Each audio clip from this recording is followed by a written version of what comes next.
ನಮಸ್ಕಾರ ಆತ್ಮಿಕರೇ, media house ಕನ್ನಡಗೆ ಸ್ವಾಗತ. ರಾಜ್ಯ ಕಾಂಗ್ರೆಸ್ ಪಕ್ಷ ಒಡೆದ ಮನೆಯಂತಾಗಿರೋದು ಎಲ್ರಿಗೂ ಗೊತ್ತಿರೋ ವಿಚಾರವೇ. ಕಾಂಗ್ರೆಸ್ ಸ್ವಪಕ್ಷ ನಾಯಕರೇ ಕಾಂಗ್ರೆಸ್ ವಿರುದ್ಧ ಮೇಲಿಂದ ಮೇಲೆ ಆರೋಪಗಳ ಸುರಿಮಳೆಗೈದಿದ್ದಾರೆ. ಅದರಲ್ಲೂ ವಸತಿ ಇಲಾಖೆ ವಿರುದ್ಧ ಕಾಂಗ್ರೆಸ್ನ ಹಿರಿಯ ನಾಯಕ BR ಪಾಟೀಲ್ ಹಚ್ಚಿದ ಬೆಂಕಿ ಕಿಡಿ ಜೋರಾಗಿ ಧಗಧಗಿಸ್ತಾ ಇದೆ.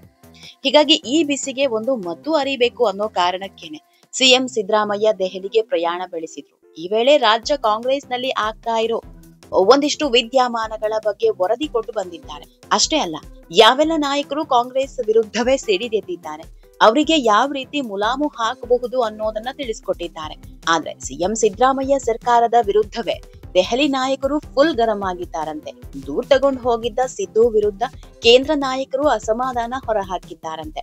ಇದೆಲ್ಲದ್ರ ಬಗ್ಗೆ ಇವತ್ತಿನ ವಿಡಿಯೋದಲ್ಲಿ ಹೇಳ್ತಾ ಹೋಗ್ತೀವಿ. ಅದಕ್ಕೂ ಮೊದಲು ನೀವಿನ್ನೂ ನಮ್ಮ ಚಾನೆಲ್ ನ ಸಬ್ಸ್ಕ್ರೈಬ್ ಮಾಡಿಲ್ಲ ಅಂದ್ರೆ ಮಿಸ್ ಮಾಡಬೇಡಿ, ಈಗಲೇ ಸಬ್ಸ್ಕ್ರೈಬ್ ಮಾಡಿ. ಈ ವಿಡಿಯೋವನ್ನು ಕೊನೆವರೆಗೂ ನೋಡಿ, ನಿಮ್ಮ ಅನಿಸಿಕೆಗಳನ್ನ ಕಮೆಂಟ್ ಮಾಡಿ. 2-3 ದಿನದಿಂದ ದೆಹಲಿಯಲ್ಲೇ ಬೀಡು ಬಿಟ್ಟಿದ್ದ ಸಿದ್ದರಾಮಯ್ಯ ಬುಧವಾರ ಸಂಜೆ ದೆಹಲಿಯಿಂದ ವಾಪಸ್ ಆಗಿದ್ದ. ನಿರ್ಮಲಾ ಸೀತಾರಾಮನ್ ರನ್ನ ಭೇಟಿ ಮಾಡಿದ ಸಿದ್ದು ಭಾರಿ ಮೊತ್ತದ ಅನುದಾನಕ್ಕೆ ಮನವಿ ಸಲ್ಲಿಸಿದ್ದು, ರಾಷ್ಟ್ರಪತಿ ದ್ರೌಪದಿ ಮುರ್ಮುರನ್ನ ಭೇಟಿಯಾಗಿ ಒಂದಿಷ್ಟು ಮಸೂದೆಗಳಿಗೆ ಅಂಕಿತ ಹಾಕುವಂತೆ ಮನವಿ ಮಾಡಿದ್ದಾರೆ. ಇದೆಲ್ಲ ಆದ ಬಳಿಕವೇ ಕಾಂಗ್ರೆಸ್ನ ದಿಲ್ಲಿ ನಾಯಕರನ್ನ ಭೇಟಿಯಾಗಿತ್ತು. ರಾಜ್ಯ ಕಾಂಗ್ರೆಸ್ನಲ್ಲಿ ಆಗ್ತಾ ಇರೋ ಪ್ರತಿ ಬೆಳವಣಿಗೆಗಳ ಬಗ್ಗೆ ದಿಲ್ಲಿ ನಾಯಕರಿಗೆ ಮನವರಿಕೆ ಮಾಡಿಕೊಡೋ ಕೆಲಸವನ್ನ ಸಿದ್ದರಾಮಯ್ಯ ಮಾಡಿದ್ದಾರೆ. ಯಾಕಂದ್ರೆ ಸರ್ಕಾರಕ್ಕೆ 2 ವರ್ಷ ತುಂಬುತ್ತಾ ಇದ್ದಂತೆ ಸಾಲು ಸಾಲು ವಿವಾದ ಸರ್ಕಾರವನ್ನ ಸುತ್ತಿಕೊಳ್ತಾ ಇದೆ. ಜೊತೆಗೆ ತಮ್ಮದೇ ಸರ್ಕಾರದ ಇಲಾಖೆಗಳಲ್ಲಿ ಭ್ರಷ್ಟಾಚಾರದ ಆರೋಪ ತಾಂಡವವಾಡೋದಕ್ಕೆ ಶುರುವಾಗಿದೆ. ಇದೇ ಆರೋಪಗಳನ್ನ ಅಸ್ತ್ರ ಮಾಡಿಕೊಂಡು ವಿಪಕ್ಷ ನಾಯಕರು ಕಾಂಗ್ರೆಸ್ ವಿರುದ್ಧ ಸಮರ ಸಾರಿದ್ದಾರೆ. ಒಂದ್ ಕಡೆ ಸ್ವಪಕ್ಷ ನಾಯಕರ ಹೇಳಿಕೆ, ಇನ್ನೊಂದ್ ಕಡೆ ಭ್ರಷ್ಟಾಚಾರದ ಆರೋಪ. ಇದೆಲ್ಲದರ ಮಧ್ಯೆ ಬಿಜೆಪಿಯವರ ಹೋರಾಟ. ಇದೆಲ್ಲದರಿಂದ ಸರ್ಕಾರ ತೀವ್ರ ಮುಜುಗರ ಪಡುವಂತಾಗಿದೆ.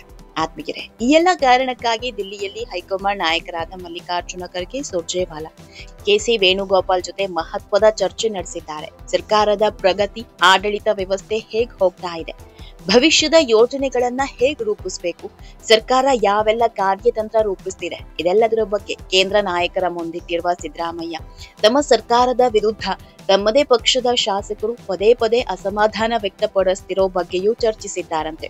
ಸಿಎಂ ಸಿದ್ದರಾಮಯ್ಯ ರೆಡಿ ಮಾಡ್ಕೊಂಡು ಹೋಗಿದ್ದ ದೂರಿನ ಪಟ್ಟಿಗೆಯನ್ನ ನೋಡಿದ ದಿಲ್ಲಿ ನಾಯಕರು ಕಾಂಗ್ರೆಸ್ ಶಾಸಕರ ನಡೆಗೆ ಫುಲ್ ಗರಂ ಆಗಿದ್ದಾರೆ. ಖುದ್ದಾಗಿ ನೀವೇ ಶಾಸಕರೊಂದಿಗೆ ಮಾತನಾಡಿ ಬ್ರೇಕ್ಫಾಸ್ಟ್ ಡಿನ್ನರ್ ಮೀಟಿಂಗ್ ಹೆಸರಲ್ಲಿ ಅಸಮಾಧಾನಿತ ಶಾಸಕರ ಜೊತೆ ಚರ್ಚೆ ನಡೆಸಿ ಈ ಮೂಲಕ ಸಿಡಿದೆದ್ದಿರೋ ನಾಯಕರನ್ನ ವಿಶ್ವಾಸಕ್ಕೆ ತೆಗೆದುಕೊಳ್ಳೋ ಕೆಲಸ ಮಾಡಿ. ಇದು ಆರಂಭ ಆಗಿರೋದ್ರಿಂದ ಆರಂಭದಲ್ಲೇ ಎಲ್ಲವನ್ನ ಸರಿಪಡಿಸಬೇಕು. ಯಾವುದೇ ಕಾರಣಕ್ಕೂ ಪ್ರತಿಪಕ್ಷಗಳಿಗೆ ಅಸ್ತ್ರವಾಗದಂತೆ ನಿಭಾಯಿಸಿ ಅಂತ ಸೂಚನೆ ನೀಡಿದ್ದಾರಂತೆ. ಆತ್ಮೀಯರೇ, ಯಾವಾಗ ರಾಜ್ಯ ರಾಜಕೀಯದಲ್ಲಾದ ಬೆಳವಣಿಗೆಗಳ ಬಗ್ಗೆ ಹೈಕಮಾಂಡ್ ಗರಂ ಆಯಿತು, ಸಿಎಂ ಸಿದ್ದರಾಮಯ್ಯ ಮಾಸ್ಟರ್ ಪ್ಲಾನ್ ಮಾಡಿದ್ದಾರೆ. ಶಾಸಕರ ವಿಶ್ವಾಸ ಗಳಿಸೋದ್ರ ಜೊತೆಗೆ ಯಾರೊಬ್ರು ತುಟಿ ಬಿಚ್ಚದಂತೆ ಮಾಡೋದಕ್ಕೆ ಹೊಸ ಕಾರ್ಯತಂತ್ರ ರೂಪಿಸಿದ್ದಾರೆ.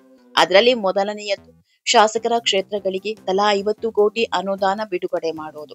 ಜೊತೆಗೆ ಪ್ರತಿದಿನ ಬ್ರೇಕ್ಫಾಸ್ಟ್ ಡಿನ್ನರ್ ನೆಪದಲ್ಲಿ ಒಂದಿಷ್ಟು ಶಾಸಕರ ಜೊತೆ ಸಭೆ ನಡೆಸೋದು. ಮೂರನೆಯದ್ದು ಅಸಮಾಧಾನಿತ ಶಾಸಕರ ಸಮಸ್ಯೆ ಆಲಿಸಿ ಅದಕ್ಕೆ ಪರಿಹಾರ ನೀಡೋ ನಿಟ್ಟಿನಲ್ಲಿ ಯೋಜನೆ ರೂಪಿಸೋದು. ಹಾಗೆ ತಮ್ಮ ತಮ್ಮ ಕ್ಷೇತ್ರದ ಶಾಸಕರ ಮನವಿಗೆ ಸ್ಪಂದಿಸುವಂತೆ ಸಚಿವರಿಗೆ ಕಿವಿಮಾತು ಹೇಳೋದಕ್ಕೆ ಸಿದ್ದರಾಮಯ್ಯ ಮುಂದಾಗಿದ್ದು, ವರ್ಗಾವಣೆ ಮತ್ತು ಅನುದಾನದ ವಿಚಾರಗಳಲ್ಲಿ ಸಮನ್ವಯತೆ ಕಾಪಾಡೋದಕ್ಕೆ ತೀರ್ಮಾನ ಮಾಡಿದ್ದಾರೆ. ಅಷ್ಟೇ ಅಲ್ಲ, ಕ್ಷೇತ್ರಗಳ ಕಾಮಗಾರಿಗೆ ಆಕ್ಷನ್ ಪ್ಲಾನ್ ಮಾಡೋದಕ್ಕೆ ಸೂಚನೆ ನೀಡಲಿದ್ದು, ಹಂತ ಹಂತವಾಗಿ ಶಾಸಕರ ಕ್ಷೇತ್ರಗಳಿಗೆ ಅನುದಾನ ಬಿಡುಗಡೆ ಮಾಡುವುದಕ್ಕೆ ಸಿದ್ದು ಬ್ಲೂ ಪ್ಲಾನ್ ರೆಡಿ ಮಾಡ್ಕೊಂಡಿದ್ದಾರೆ. ಆತ್ಮೀಯರೇ, ಈ ಎಲ್ಲಾ ಬೆಳವಣಿಗೆಗಳ ಮಧ್ಯೆ ವಸತಿ ಸಚಿವ ಜಮೀರ್ ಅಹಮದ್ಗೆ ಹೊಸದೊಂದು ಸಂಕಷ್ಟ ಶುರುವಾಗಿದೆ. ತಮ್ಮ ಪಕ್ಷದವರೇ ಆದ ಹಿರಿಯ ಶಾಸಕ BR ಪಾಟೀಲ್ ವಸತಿ ಇಲಾಖೆ ವಿರುದ್ಧ ಭ್ರಷ್ಟಾಚಾರದ ಆರೋಪ ಮಾಡ್ತಾ ಇದ್ದಂತೆ ಜಮೀರ್ ಅಹಮದ್ ಖಾನ್ ವಿರುದ್ಧ ಲೋಕಾಯುಕ್ತದಲ್ಲಿ ದೂರು ದಾಖಲಾಗಿದೆ. ಬಿಬಿಎಂಪಿ ಮಾಜಿ ಆಡಳಿತ ಪಕ್ಷದ ನಾಯಕ NR ರಮೇಶ್ ದೂರು ನೀಡಿದ್ದು, ಬಿಬಿಎಂಪಿ ವ್ಯಾಪ್ತಿಯಲ್ಲಿ ಬಹುಕೋಟಿ ಹಗರಣ ನಡೆಸಿರುವ ಬಗ್ಗೆ ಕಂಪ್ಲೇಂಟ್ ಫಿಟ್ ಮಾಡಿದ್ದಾರೆ. ನಯಾ ಪೈಸೆಯಷ್ಟು ಕೆಲಸ ಮಾಡದೆ 2 ಬಾರಿ ಹಣ ರಿಲೀಸ್ ಮಾಡಿಕೊಂಡಿದ್ದಾರೆ. ಚಾಮರಾಜಪೇಟೆ ಕ್ಷೇತ್ರದ 48 ಕಾಮಗಾರಿಗಳಲ್ಲಿ ಅಕ್ರಮ ನಡೆದಿದೆ. ರಾಜಕೀಯ ಪ್ರಭಾವ ಬೀರಿ 2020-22ರಲ್ಲಿ 27 ಕೋಟಿ 66 ಲಕ್ಷ ಹಣ ಮಂಜೂರು ಮಾಡಿಕೊಂಡಿದ್ರು.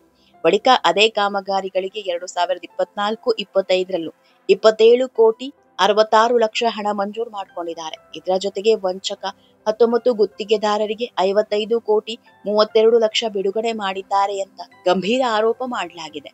ಈ ಸಂಬಂಧ ಲೋಕಾಯುಕ್ತಕ್ಕೆ ದೂರು ದಾಖಲಾಗಿದ್ದು, ಸಿದ್ದು ಸರ್ಕಾರಕ್ಕೆ ಇದೊಂದು ದೊಡ್ಡ ತಲೆನೋವಾಗೋದ್ರಲ್ಲಿ ಡೌಟೇ ಇಲ್ಲ.